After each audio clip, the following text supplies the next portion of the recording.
하겠습니다. 3절입니다. 우리 함께 읽겠습니다. 시작. 그때에 예수를 넘겨준 유다는 받으신 것을 보고 뉘우쳐 그 은돈 30립을 대제사장들과 장로들에게 돌려주고. 아멘. 자, 돌려주고. 바로 이 다음 행동 때문에 오늘 이야기를 좀 나누고자 합니다. 우리가 알고 있는 돌려주고 이 다음 이야기는 다 아시는 이야기일 테니 오늘 이 이야기 통해서 어떤 생각을 해야 될까 함께 묵상하시는 귀한 시간이 되었으면 좋겠습니다. 분명히 하나님께서 주시는 마음들이 있을 것입니다. 귀로 들어 마음에 담아 삶으로 이어가시는 하나님 말씀이 되기를 축복합니다. 역사 속에서 스승을 팔아넘긴 제자 중 단연코 1등이 있다면 바로 가롯 유다라고 할 수 있을 것입니다. 그런데 우리가 이 가롯 유다에 대해서 오해하지 말아야 할 것은 마치 가롯 유다가 처음부터 그런 나쁜 사람이었다는 착각입니다. 분명한 것은 예수님께서 가롯 유다를 12제자 중 한 명의 제자로 부르셨다는 것입니다. 그리고 부르심 중에 그에게 얼마나 중요한 일을 맡기셨냐 하면 12제자의 재정을 맡은 이가 바로 이 가롯 유다였습니다. 세리였던 마태가 있었음에도 불구하고 더 정직하고 더 명확하게 재정을 감당할 수 있을 것 같아 맡았던 인물이 바로 가롯 유다였습니다. 그리고 3년의 공생애 동안 하나님의 모든 이적과 표적과 기적을 함께 나누었고 많은 이들의 치유의 현장에 동참했던 이 역시 가롯 유다였습니다. 그런데 이상하리만큼 성경에서는 이 가롯 유다에 대한 혹독한 기록만이 남아있다는 걸 아십니까? 아마 우리를 위해서 그렇게 하려 했는지 모르겠지만 한 구절 한 구절씩 좀 찾아보겠습니다. 요한복음 12장 5절에서 6절입니다. 예수의 제자 가운데 하나이며 장차 예수를 넘겨줄 가롯 유다가 말하였다. 이 향유를 300데나리온에 팔아서 가난한 사람들에게 주지 않고 왜 이렇게 낭비하는가? 그가 이렇게 말한 것은 가난한 사람을 생각해서가 아니다. 그는 도둑이어서 돈자루를 맡아 가지고 있으면서 거기에 든 것을 훔쳐내곤 하였기 때문이다. 어마어마하지 않습니까? 아마 훗날에 이 같은 제자였던 사도 요한이 이 가롯 유다에 대해서 더 명확하게 기록하기 위해서 추가했던 구절이 아닐까 생각합니다. 이 구절 때문에 가롯 유다는 성경을 보는 모든 독자들부터 간교하고 사리사욕의 밝은 자가 되고 마는 것입니다. 하나만 넘겨주시겠습니다. 그리고 예수님이 최후의 만찬 자리에서 12제자 가운데 한 사람이 자신을 팔아넘길 거라고 말씀하신 것 기억하십니까? 요한복음 13장 21절입니다. 예수께서 이 말씀을 하시고 나서 마음이 괴로우셔서 환히 드러내어 말씀하셨다. 내가 진정으로 너희에게 말한다. 너희 가운데 한 사람이 나를 팔아넘길 것이다. 그리고는 빵 조각을 적셔서 주는 사람이 바로 그 사람이라고까지 말씀하시면서 빵 조각을 적셔서 누구에게 주셨죠? 가롯 유다에게 주셨습니다. 어찌 보면 그때가 예수님이 가롯 유다에게 줄 수 있는 마지막 기회였는지도 모르겠습니다. 하지만 순간 가롯 유다가 뭐라고 했는지 아십니까? 내니까 주님? 라고 되물으면서 마치 자신과 상관이 없는 듯한 이야기인 듯 예수님뿐만 아니라 다른 제자들까지 모두 속이면서 그 빵 조각을 받게 됩니다. 그리고 그때 성경은 뭐라고 얘기하냐면 사탄이 바로 그때 그에게 들어갔다고 기록하고 있다. 그래서 이 기록을 통해 유다는 어떤 사람으로 알려지게 되냐? 참으로 뻔뻔하게 짝이 없는 사람이라고 알려지게 됩니다. 마태복음 26장 25절은 이렇게 기록하죠. 예수를 넘겨줄 사람인 유다가 말하기를 선생님 나는 아니지요 하니 예수께서 그에게 내가 말하였다 하고 대답하셨다. 저는 예수님이 몇 번이고 기회를 줬다고 생각을 합니다. 또 다른 기록이 있어요. 돈 때문에 예수를 팔아넘긴 다음에 그 유명한 배반의 입맞춤으로 그 무리 중에 누가 예수인지를 명확하게 알려주니 역시 가롯 유다였습니다. 누가복음 22장으로 한번 가볼까요? 47절, 48절. 예수께서 아직 말씀하고 계실 때에 한 무리가 나타났다. 12 가운데 하나인 유다라는 사람이 그들의 앞장을 서서 왔다. 그는 예수께 입을 맞추려고 가까이 왔다. 예수께서 그에게 말씀하셨다. 유다야, 너는 입맞춤으로 인자를 넘겨주려고 하느냐. 이렇게 배반의 입맞춤으로 예수는 잡히게 되죠. 근데 예수님이 얼마에 팔려가신지 아십니까? 은 30세겔이었습니다. 한 세겔은 4데나리온입니다. 1데나리온이 하루 노동자의 품삯이니 120데나리온 정도 되는 돈으로 예수님을 팔아넘긴 거죠. 그러니까 한 사람의 노동자가 120일치의 품삯, 대략 10만원의 일당으로 계산하면 약 1200만원 정도의 예수님을 팔아넘겼다는 것입니다. 와, 여기서 너무 화가 나는 거예요. 예수님을 고작 은 30세겔이라뇨. 몇만 달란트를 받아도 모자랄 판국에 고작 은 30이 뭐 그렇게 대단했길래 예수님을 팔아넘겼을까? 출애굽기 21장 32절에는 그 한 사람을 넘길 때 은 30이라는 말어가 등장하거든요. 그러니까 그 말을 기억해서 고작 은 30세겔만을 받고 예수를 팔아넘겼다는 거죠. 그러니까 사람들로 하여금 안타깝고 한심하게 느껴지는 인물이 바로 가룟 유다죠. 솔직히 말씀드려서 차라리 기왕 챙기는 거 좀 두둑히 챙겼으면 어땠을까? 그런 마음도 들기도 합니다. 자, 그렇게 예수를 팔아넘겼습니다. 그리고 예수님이 계신 위치도 알려줬어요. 그러니까 곧 예수님 어떻게 됐죠? 잡혀가셨습니다. 그리고 예상한 대로 모든 제자들도 전부 도망쳤습니다. 아마 휘파람을 불면서 은 30세겔을 들고 유유히 집으로 향했을 가룟 유다를 한번 상상해 보십시오. 야, 내가 지난 3년을 따라다녔으니 이런 내 생각이 오라, 저렇게 잡힐 수밖에 없는 메시아가 어디 있어? 라고 생각하며 은 30 정도면 자신의 3년 보상받기에 충분했다고 생각했을 것입니다. 자, 진짜 오랜만에 집에 와서 두 발 쫙 뻗고 잤을지도 모르겠습니다. 그렇게 예수를 판 밤이 흘러갔습니다. 그리고 아침에 눈을 떴을 때, 그래, 난 어제 아무리 생각해도 잘한 행동이야 라고 생각했을 가룟 유다였을지도 모르겠습니다. 그런데 여기까지 보니 정말로 이 말씀이 맞아떨어지는 거예요. 마태복음 26장 24절입니다. 인자는 자기에 관하여 성경에 기록되어 있는 대로 떠나가지만 인자를 넘겨주는 그 사람은 화가 있다. 그 사람은 차라리 태어나지 않았더라면 자기에게 좋았을 것이다. 이 말은 마치 가룟 유다가 예수님을 팔기 위한 계획으로 이 땅에 태어났다고 말하는 것이 아닙니다. 차라리 태어나지 않았더라면 이라는 말은 당시의 율법 스승인 랍비들이 안타까운 일들을 겪을 때 어떤 한 사람의 인생을 볼 때 주로 썼던 말이라고 합니다. 그러니 예수님도 안타까운 마음을 가지고 차라리 태어나지 않았으면 좋겠다고 말했던 인물이 바로 가롯 유다였다는 것입니다. 이미 그의 삶 속에서 여러 번 경고를 하셨고 기회도 수십 번 주셨지만 결국에는 그 길로 갔던 가롯 유다. 무려 3년을 따라다녔지만 그는 예수님이 어떤 분이신지 조차 전혀 모를 정도로 다른 것에 정신이 팔렸던 사람입니다. 하나만 넘겨주시겠습니다. 이렇게 3년을 따라다녔지만 아무것도 모를 정도였으면 그가 어디에 정신이 팔려 있었냐? 그는 바로 재물에 정신이 팔려 있었다는 거죠. 예수님 말씀은 정말 차라리 나지 않았더라면 어떠했을까요? 너무도 안타까운 가룟 유다에 대한 기록입니다. 그래서 아무리 예수님과 함께 있다고 해도 예수님에 대해서 생각하지 못하고 다른 것에 정신이 팔려있다면 예수님과 함께 있는 것이 아무 소용이 없다는 걸 가장 많이 보여주는 인물이 가룟 유다라고 할 수 있다는 거죠. 저희가 신앙생활하는 것도 동일합니다. 우리가 예수님 곁에 붙어 있다고 말하지만 예수님께 관심이 없고 예수님 외에 다른 것에 관심이 있다면 가룟 유다나 우리나 별반 다를 것이 없다는 거죠. 왜냐? 껍데기만 제자일 테니 말입니다. 자, 그리고 시간이 흘러 아침이 밝았다고 말씀드렸어요. 근데 아침이 밝자마자 가룟 유다에게 어떤 한 소식통이 전해지기 시작했습니다.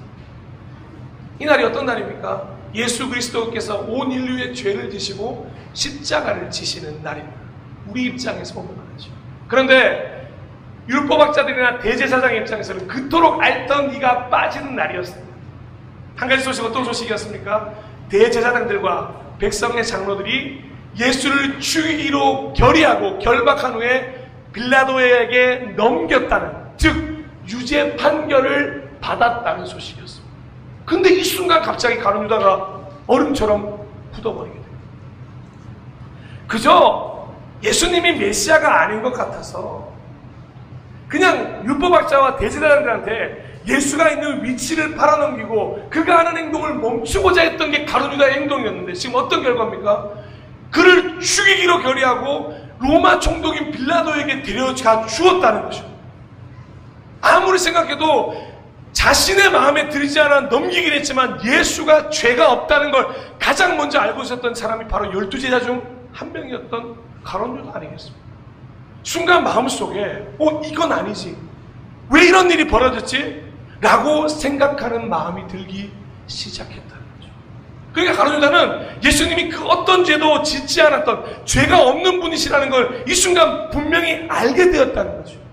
심지어 자신이 예수를 팔아넘길 때도 돈에 눈이 멀었던 거지 예수님이 어떤 죄가 있었기 때문에 넘긴 게 아니었다는 걸 알고 있습니다. 그런데 유죄 판결을 받았다? 예수님이 죄가 있어? 그 얘기를 듣자마자 마음에 가책이 느껴지고 죄책감이 느껴지면서 당장 대제사장들에게 달려가기 시작. 그러니까 집에 있을 수가 없는 거예요. 은 30세겔을 들고 대제사장과 장로들에게 찾아가서 이렇게 말하기 시작합니다. 마태복음 27장 4절입니다. 내가 죄 없는 피를 팔아넘김으로 죄를 지었소 라고 이야기합니다. 그런데 이 번역은 조금 부족한데요. 직역을 한 공동번역에 좀 더 자세한 표현이 등장합니다. 내가 죄 없는 사람을 배반하여 그의 피를 흘리게 하였으니 나는 죄인입니다 하였다. 아멘. 가룟 유다는 그 소식을 듣자마자 자기 속에 있던 얼마나 큰 죄를 저질렀는지 그 대제사장과 율법학자들한테 와서 자기가 죄인이라고 자신의 잘못을 발견하고 고백하고 있다. 순간 내가 왜 이런 일이 있는지 아마 스스로도 이해하지 못했을 것입니다. 이럴 때 그 속에 있던 죄책감들은 어떨까요? 눈덩이처럼 불어나지 않았을까요? 그러니 자신을 죄인이라고까지 표현하면서 그 사람들 앞에서 이야기하는 겁니다. 그런데 알고 계십니까? 여기까지 아이러니하지만 참으로 다행인 상황이에요. 왠지 아십니까? 알았기 때문에. 사랑하는 여러분, 가룟 유다가 이게 죄인 걸 깨닫고 잘못된 행동이라는 걸 깨달았으니 정말로 다행인 것입니다. 지금 이 순간까지 알게 되었으니 얼마나 다행인 줄 모릅니다. 그런데 이렇게 깨달았으면, 이렇게 알았다면 이제 어떻게 해야 될까요? 예수님께로 가면 됐습니다. 이 마음 그대로 예수님께로 가서 자신의 죄를 고백하고 용서를 구하면 되는 일이었습니다. 그런데 이 죄책감이라는 녀석이, 이 죄책감이라는 올무가 가룟 유다를 어떻게 데려갔는지 우리는 다 알고 있습니다. 이어지는 5절입니다. 유다는 그 은돈을 성전에 내던지고 물러가서 스스로 목을 매달아 죽었다. 아마 인류 역사상 가장 비참하게 죽었던 사람 중에 한 명이 이 가룟 유다가 아닐까요? 사랑하고 존경하고 축복하는 예배자요. 지금 저는 계속해서 가룟 유다에 대한 이야기를 들려드렸는데요. 혹시 저와 같이 마음이 좀 이상한 분이 있지는 않으십니까? 지금 저는 충분히 가룟 유다가 얼마나 나쁜 사람인지에 대해서 한 구절 한 구절 찾아서 말씀을 드렸습니다. 얼마나 파렴치하고 얼마나 뻔뻔한 사람입니까? 그런데 지금 여기 계신 분 중에 저 가룟 유다를 향해 손가락질 하실 수 있는 분이 계십니까? 최소한 저는 저 가룟 유다를 향해 그러지 못할 것 같습니다. 저 가룟 유다가 저라고 해도 저 역시 피할 길이 없기 때문에 저는 가룟 유다에게 이 이야기를 보는 순간 계속해서 마음이 무거워지는 걸 느꼈습니다. 사랑하는 여러분, 다른 11제자라고 다르겠습니까? 가룟 유다만 나쁜 놈입니까? 나머지 예수님을 두고 도망쳤던 그 나머지 11제자는 좀 더 가벼운 죄를 저질렀고 좀 더 가벼운 그런 모습입니까? 각자 아마 이 죄악에 대한 판단은 다 다르실 것입니다. 하지만 저는 최소한 이 가룟 유다를 보고 마음껏 욕할 수 없는 이상한 마음이 자꾸만 찾아오더라는 것입니다. 혹시 지금 이 순간에 예수님이 가늠하다 잡혀온 여인 옆에서 돌을 들고 서 있었던 많은 사람들에게 직접 하셨던 그 말이 혹시 떠오르지 않으십니까? 요한복음 8장 7절입니다. 너희 가운데서 죄가 없는 사람이 먼저 이 여자에게 돌을 던져라. 아무리 가룟 유다가 나쁜 사람이라고 보여드리고 싶은데 이 말씀이 같이 묶으니 최소한 저는 가룟 유다를 욕할 수 없는 사람이죠. 저 역시 솔직히 별반 다르지 않기 때문입니다. 제가 여기서 아무리 설교를 하고 있고 아무리 대단한 믿음이 소용한 것처럼 겉으로 보일지 몰라도 저는 이 가룟 유다를 욕할 수가 없습니다. 저도 별반 다르지 않거든요. 저 역시 돈 때문에 예수를 판 적이 있습니다. 제 생각과 다르다고 예수를 판 적이 있었습니다. 예수님과 함께 있다고 하지만 예수님이 가지고 있는 그 모든 일에 전혀 관심 없고 제 관심사에 관심을 뒀던 적이 너무도 많았습니다. 순간순간 제 이익에 따라서 껍데기만 제자였을 때가 있었습니다. 부끄럽지만 죄송합니다. 저도 그런 마음이 있었어요. 그래서 이 가룟 유다를 보는데 이 가룟 유다를 보면서 계속해서 제 안에서 여전히 죄책감이라는 녀석이 남아있다는 것도 발견하게 되었다는 것입니다. 마치 제가 저 가룟 유다에게 제 죄책감마저 다 던져버리고 싶어서 저 인간 나쁜 인간이야, 넌 예수를 판 인간이야 라고 다 죄책감에 줘버리고 싶은데 제가 가룟 유다라는 생각이 드니까 오히려 많은 사람들이 저를 향해 손가락질하고 있다는 생각조차도 들었습니다. 어제 하나님만이 가룟 유다에 대해서 판단하실 수도 있겠죠. 그런데 여러분, 우리가 얼마나 이 죄책감이라는 올무에 갇혀 사는 존재이지. 그래서 그 죄책감 때문에 얼마나 많이 힘들어하는 존재이지. 여러분, 죄책감이 얼마나 무서운 녀석인지 아십니까? 이 죄책감이라는 녀석이 찾아오면요, 우리를 자꾸만 멈추어 서게 만드는 능력이 있습니다. 하나님 품에 안기려다가도 넌 그럴 자격이 없다고 멈추게 만들고, 찬양하고 기도하는 목소리를 부끄럽게 만들고 멈추게 만들어버려요. 나 같은 사람의 신앙은 신앙도 아니라고 모든 신앙생활을 멈추게 만듭니다. 사랑하는 여러분들은 이 삶이 아니었으면 좋겠어요. 죄송한 저는 이 죄책감 녀석 때문에 이렇게 멈추었었던 때가 수도 없이 많았어요. 그 단어 알고 계십니까? 그럼에도 불구하고 하나님께 나아가는 게 아니라 은혜를 받았고 구원을 받았고 지성소로 나아갈 수 있는 길이 예수님 때문에 열렸음에도 불구하고, 은혜를 받았음에도 불구하고 멈추어 서게 만드는 게 바로 죄책감이에요.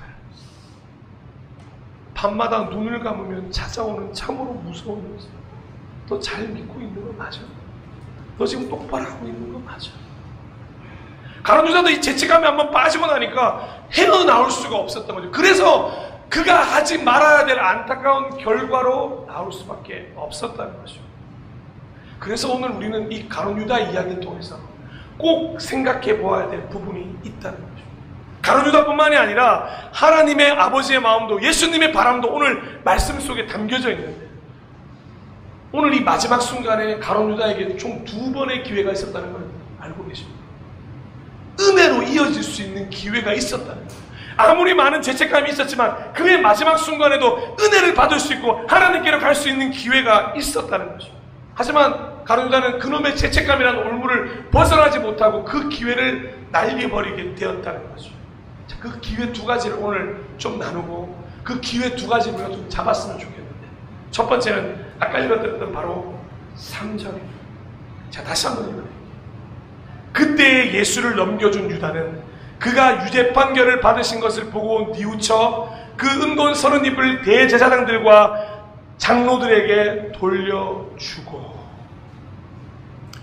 가룟 유다가 이걸 소식을 듣고 뉘우친 그 순간 깨닫게 되었고, 뉘우치는 마음이 생겼을 때 가룟 유다는 반드시 이 다음 구절에 뭐라고 이랬냐면 그래서 예수님께 갔더라 라고 기록할 수 있어야 한다는 것입니다.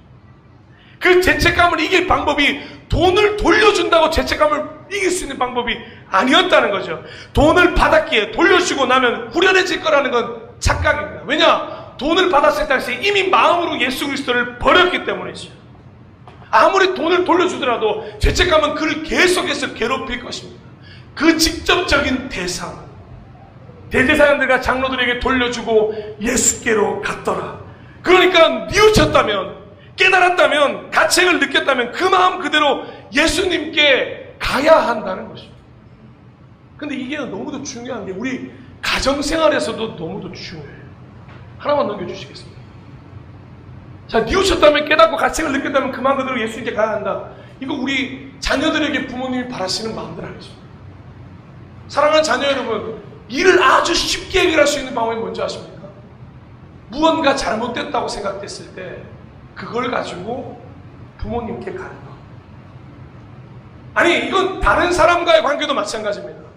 우리는 피하고 싶어요. 회피하고 싶습니다. 그런 마음이 많아요. 그런데 이 문제를 직접 해결하려면 어떻게 해야 되지 않습니까? 그 대상에게 직접 가시면 됩니다. 근데 우리가 그걸 잘 못해요. 가정에서도 왜 불화가 있습니까? 가끔 왜 싸움이 생기나요? 결국에는 그렇게 직접 만나야 될 선에서 서로 회피하고 서로 피하는 과정에서 직접 만나지 못함 때문에 일어나는 일 아닐까요? 신앙생활도 마찬가지예요. 왜 아무리 오랜 신앙생활을 해도, 왜 회개했다고 말해도, 왜 내가 신앙생활을 정말 깊게 잘하고 있고 말씀도 있고 기도 있고 찬양도 하고 있는데 이상하게 마음속에 죄책감이라는 녀석이 사라지지 않는가 하면 그 죄책감을 들고 십자가 아래 나아가지 않고 예수 그리스도 앞에 나아가지 않기 때문이라는 것입니다. 가룟유다는 지금 우리에게 말하는 거예요. 돈을 돌려준다고 되는 게 아니야. 아니 어떤 행동을 하는 게 되는 게 아니야. 지금 예수께로 가야 한다고 말하는 거죠. 곧바로 예수님께 갔다면 예수님이 아직 십자가에 못 박히기 전이십니다. 아니 아직 한참 남으셨어요. 그럼 예수님 분명히 만날 수 있었을 거죠. 그리고 용서를 구했다면 어땠을까? 여러분 역사상은 한번 상상해 보시겠습니까? 가룟유다가 예수님 앞에 가서 예수님 제가 미쳤어. 제가 왜 이랬어요? 그럼 예수님이 엄마 네가 나 팔아먹었으니까 빨리 꺼져 이러셨을까요? 아니요, 저는 그렇지 않았을까 생각합니다. 우리를 용서하시는 주님께서, 아니 더 가까이 있었던 자신을 저주했던 베드로까지 용서하셨던 분이 예수님 아니십니까? 이 가룟유다도 충분히 용서해 주셨을 것입니다. 그런데 예수님께 나아가지 않고 다시 대제사장들과 장로들에게 갔고 그 다음에 자신이 가야 될 길을 갔다는 거죠. 아무리 돈을 돌려준다고 해도 죄책감이 사라지지 않는 것처럼 또 한 가지, 사람을 찾아간다고 해서 죄책감이 사라지지 않는다는 것입니다. 하나만 더 남겨주시겠어요? 죄송합니다. 저는 천주교를 욕하고 화낼 마음이 조금도 없습니다. 그런 뜻에서 말씀드리지 않은 걸 미리 말씀드립니다. 사람에게 찾아가서 아무리 죄를 구한다고 해도 그 죄를 해결할 수 없습니다. 오직 하나님만이 우리의 죄를 해결하실 수 있습니다.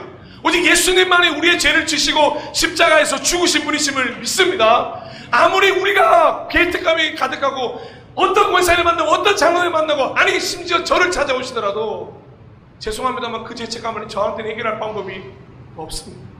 가룟유다가 왜 대제사장과 장로들 찾아갔습니까? 그 잘못을 했으니 저 둘에게 찾아가서 빈다고 해서 해결되는 문제가 아니었던 거죠. 이미 예수님의 입장은 조금도 달라질 게 없다는 것입니다.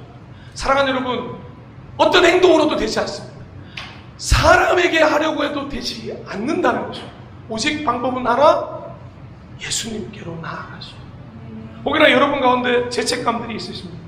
그래서 그 죄책감 때문에 이 죄책감을 행동을 하지 않으면 되지 않을까? 어떤 사람에게 가서 용서를 구하면 되지 않을까? 예, 물론 그 행동도 하십시오. 그런데 가장 중요한 행동은 이 십자가 앞에 내려와 여러분의 죄를 그대로 구하며 예수 그리스도의 그 자유함의 은혜를 누리시기를 축원합니다. 그리고 또 한 번의 더 기회가 있어요. 두 번째로 바로 5절입니다. 그렇게 대제사장들에게 가서 내가 죄를 지었다고 말합니다. 그런데 야, 그게 나랑 무슨 상관이야? 라는 당연한 말이 돌아오죠. 도사구팽, 써먹고 나니 이제는 팽시켜버리는 겁니다. 가룟유다는 순간 생각했죠. 내가 당했구나. 그러니까 그 은돈 30세겔을 어떻게 합니까? 여러분 이건 너무나도 중요한데요. 유다가 이 30세겔 때문에 예수님을 팔았습니다. 이게 어떻게 보면 자신의 앞날에 있는 노후자 자금이고 자기한테 너무나도 소중했고 아마 그 옥합을 깨뜨렸던 여인의 마음처럼 그 30세겔이라는 돈이 자신에게는 어마어마한 돈이었을 거예요. 솔직히 말씀드려볼까요? 예수님이 그렇게 됐으면 차라리 그 돈이라도 챙겨가지고 어디 먼 나라라도 가서 살면 되잖아요. 근데 어떻게 하는지 아십니까? 가룟유다가 그 30세겔을 성전에 던져버려요. 여기까지는 좋아요. 여러분 여기까지 우리가 해야 될 행동입니다. 가장 중요하다고 생각하는 것들, 그것들 버리는 내다던짐이 필요합니다. 그런데 이 다음 구절 말이에요. 이 다음 구절이 너무 슬퍼요. 내던지고 물러가서 예수께로 갔더라가 아니에요. 스스로 목을 매달아 죽어. 성전을 은돈을 내던지고 예수께로 갔어야죠. 아니 가룟유다 선생님 왜 여기서 물러가서 스스로 목을 맵니까? 이 정도로 괴롭고 이 정도로 죄책감이 자신을 괴롭히면 더더욱 예수님께 나아갈 용기는 없었을까요? 아니면 하나님께 기도할 용기가 없었을까요? 그런데 끝까지 자신의 선택으로 행동하는 가롯 유다, 끝까지 자기의 방법을 고수해요. 깨달았는데 자신의 방법을 고수한다는 말씀입니다. 돈에 대한 미련은 버렸지만 자신의 죄책감이 난 자신에 대한 책임에 대한 미련, 자신이 이 모든 것에 대한 책임을 져야 한다는 그 미련한 마음은 버리지 못했다는 것입니다. 그게 진짜 버려야 되는 마음이었거든요. 돈을 버리셨습니까? 그럼 여러분, 우리가 우리 인생을 책임지려 하는 그 모든 마음도 내던지시기를 축원합니다. 그래야 예수님께서 받으시고 내가 너의 인생을 책임져 주겠노라, 내가 너와 함께 하겠노라 말씀하시는 것입니다. 죄책감이 또 왜 무섭냐면, 죄책감은 자꾸 자기 자신의 나쁜 모습만 들여다보게 하므로 희망을 앗아버리게 한다는 것입니다. 너 그런 모습 있잖아. 넌 진짜 안 변한다. 와, 진짜 이런 말들로 우리의 어두운 모습을 자꾸 비추며, 아니요, 아무리 큰 죄가 있어요, 아무리 대단한 잘못을 했습니까? 그럼에도 불구하고 예수께로 가셔야 합니다. 하나님께 기도할 수 있습니다. 그렇게 하셔야 합니다. 죽는 것보다 이게 훨씬 더 쉬운 일입니다. 하지만 그 기회마저 자신이 가지고 있던 이 죄책감이라는 올무로, 그 미련으로 놓쳐버리고 마는 것입니다. 저는 오늘 중요한 감정에 대해서 여러분들과 나누고 싶은데요, 죄책감은 하나님이 만드신 감정이 아닙니다. 죄를 지은 인간에게 찾아온 인간 스스로가 만든 가장 슬픈 것. 왜 죄책감을 하나님이 만들었다고 하십니까? 아니요, 하나님은 한 번도 죄책감이라는 말을 허락하지 않으셨고, 그 감정을 우리에게 두시는 거 허락하지 않으셨고, 언제나 자신 앞으로 나와 죄를 구하는 회개를 통해 용서를 받으라고 일찍부터 이야기하셨습니다. 마음에 무거움이 있니? 그러면 나에게로 나와. 하나님, 죄책감 때문에요. 죄책감 때문에. 아니야, 그건 내가 너에게 허락한 감정이 아니야. 하나님이 창조하신 인간이 하나님이 허락하시지 않는 감정을 가지고 있기에 하나님께서는 언제나 그 감정을 해소시켜주기 원하신다는 것입니다. 우리가 죄책감을 약점이라고 부를 때 하나님은 그건 내가 준 감정이 아니기에 언제든지 그 감정은 네가 나를 만나러 나올 수 있는 강점이 된다고 말씀하시는 거죠. 그러니 이런 순간마다 어떻게 해야 되냐? 하나님께 나아가면 되는 것입니다. 죄책감이라는 녀석이 우리를 괴롭히면 괴롭힐수록 더욱더 하나님 앞에 나아갈 명분이 생긴다고 생각하시는 거죠. 오히려 좋아라고 말을 한다는 것입니다. 죄책감이라는 녀석이 우리를 우리의 세계로 자꾸만 끌고 가는 것을 내버려 두지 마시고 하나님의 세계로 가서 하나님의 방법으로 해결해야 된다는 걸 가룟 유다와 하나님과 예수 그리스도를 우리에게 말씀해 주고 계신다는 거죠. 오늘 하나님께서는 가룟 유다의 마지막 삶을 통해서 이 자신의 최대 약점이 되어버린 이 죄책감이라는 그 올무를 벗어나서 하나님께 나아가는 기회라는 강점으로 바꾸라고 우리를 권면하고 계신다. 사랑하는 여러분, 깨달았다면, 뉘우쳤다면, 혹이라도 양심의 가책이라도 마음이 느껴지신다면 그게 죄책감이라는 녀석으로 자리를 잡기 이전에 그때가 바로 기도의 자리로 나아가고 하나님의 은혜를 구하러 가야 한다는 마음이라는 걸 깨달으셨으면 좋겠다는 것입니다. 사랑하는 자녀 여러분, 혹여나 여러분 부모님에게 죄송한 마음이 듭니까? 그러면 그 자리에서 즉시 가십시오. 병원에 계신 어떤 60세 남자분이 한 분 계십니다.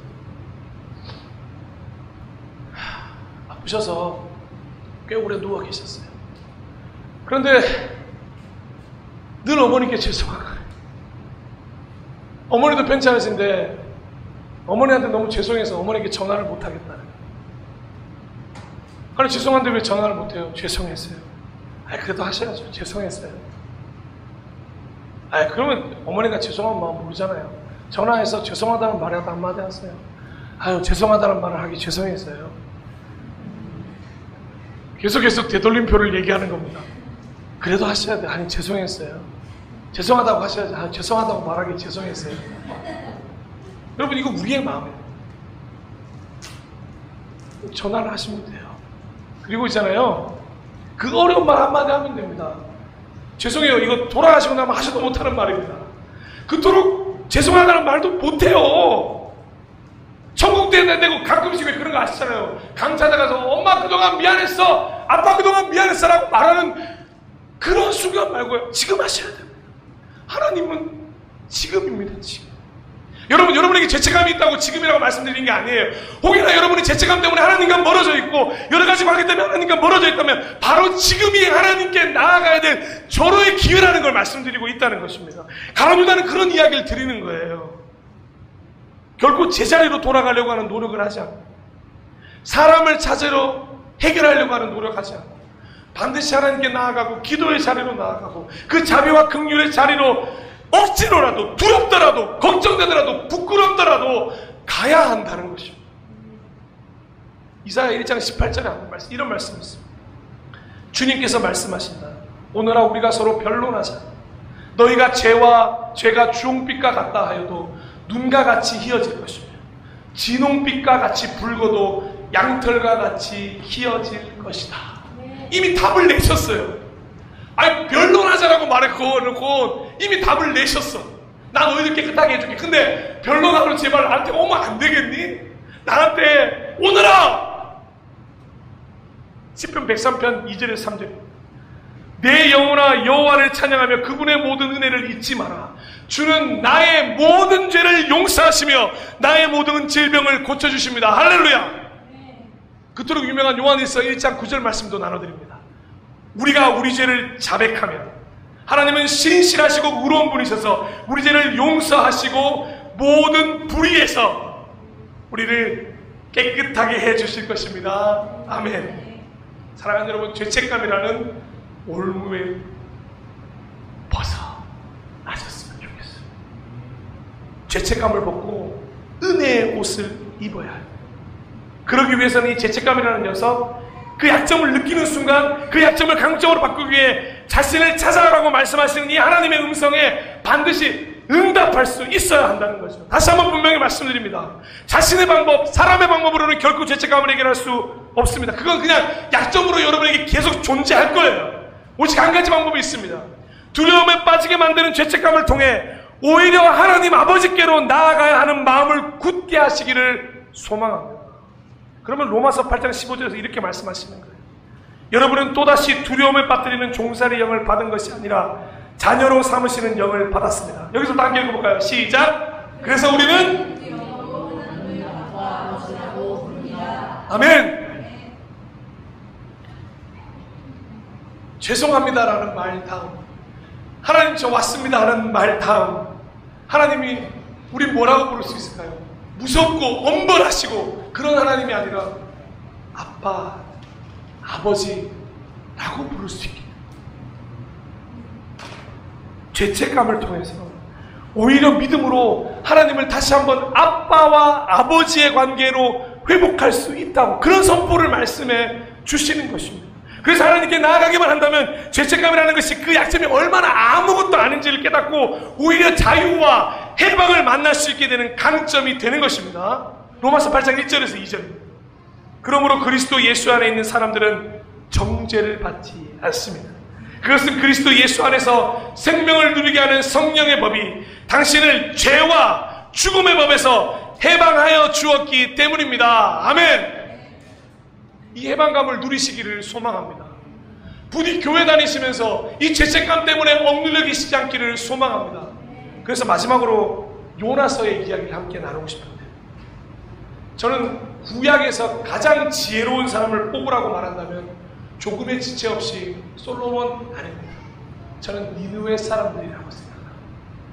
왜인 줄 아십니까? 바로 이 이야기를 듣자마자 그들이 행한 지혜로운 태도 때문인데요. 그러면 천천히 들어보십시오. 요나서 3장 1절에서 10절입니다. 주님께서 또다시 요나에게 말씀하셨다. 너는 어서 접근 성읍 니느웨로 가서 이제 내가 너에게 한 말을 그 성읍에 외쳐라. 요나는 주님께서 말씀하신 대로 곧 길을 떠나 니느웨로 갔다. 니느웨는 둘러보는 데만 사흘 길이나 되는 아주 큰 성읍이다. 요나는 그 성읍으로 가서 하루 길을 걸으며 큰 소리로 외쳤다. 40일만 지나면 니느웨가 무너진다. 정말 이 목소리였다고 합니다. 그러자 니느웨 백성들은 하나님의 말씀을 믿고 금식을 선포하고 그들 가운데 가장 높은 사람으로부터 가장 낮은 사람에 이르기까지 모든 굵은 베옷을 입었다. 이 소문이 니느웨 왕에게 전해지니 그도 임금의 의자에서 일어나 걸치고 있던 임금의 옷을 벗고 굵은 베옷을 입고 잿더미에 앉았다. 왕은 니느웨 백성에게 다음과 같이 선포하여 알렸다. 왕이 대신들과 더불어 내린 칙명을 따라서 사람이든 짐승이든 소떼든 양떼든 입에 아무것도 대서는 안 된다. 무엇을 먹어도 안 되고 물을 마셔도 안 되고 사람이든 짐승이든 모든 굵은 베옷만을 걸치고 하나님께 힘껏 부르짖어라. 저마다 자기가 가던 나쁜 길을 돌이키고 힘이 있다고 휘두르던 폭력을 그쳐라. 하나님께서 마음을 돌리고 노여움을 푸실지 누가 아느냐. 그러면 우리가 멸망하지 않을 수도 있다. 하나님께서 그들이 뉘우치는 것 곧 그들이 저마다 자기가 가던 나쁜 길에서 돌이키는 것을 보시고 뜻을 돌이켜 그들에게 내리시겠다고 말씀하신 재앙을 내리지 않으셨다. 아멘. 가룟 유다가 이 이야기를 알았으면 어땠을까요? 이 지혜로운 태도를 따라했으면 어땠을까요? 이제 우리의 차례. 21세기에 가장 니느웨 백성처럼 돼야 되는 사람이 누구였습니까? 오늘 말씀을 들은 우리들의 모습입니다. 우리 인생 가운데 죄책감이라는 올무에서 벗어나지 못하는 순간이 있다면 오늘 이 니느웨 사람처럼 그 말을 듣는 즉시 지혜로운 행동이 여러분의 행동이 되셨으면 좋겠습니다. 마지막으로 이렇게 간구합니다. 사랑하는 여러분, 하나님께 나아가십시오. 예수님을 찾으십시오. 기도의 자리로 가십시오. 긍휼과 자비의 은혜를 구하시기를 축복합니다. 그래서 죄책감이라는 올무를 벗어나는 건 물론 오히려 하나님과 함께 더 깊은 은혜의 시간을 경험하게 되시기를 간절히 축원합니다. 우리 그런 마음으로 찬양할 텐데 가사 그 자체를 좀 오늘 많이 고백했으면 좋겠어요. 그럼에도 불구하고 날 사랑하시는 그분을 만나는 귀한 시간이 좀 되었으면 좋겠습니다. 우리 사장님과 함께 그럼에도 불구하고 함께 고백했습니다.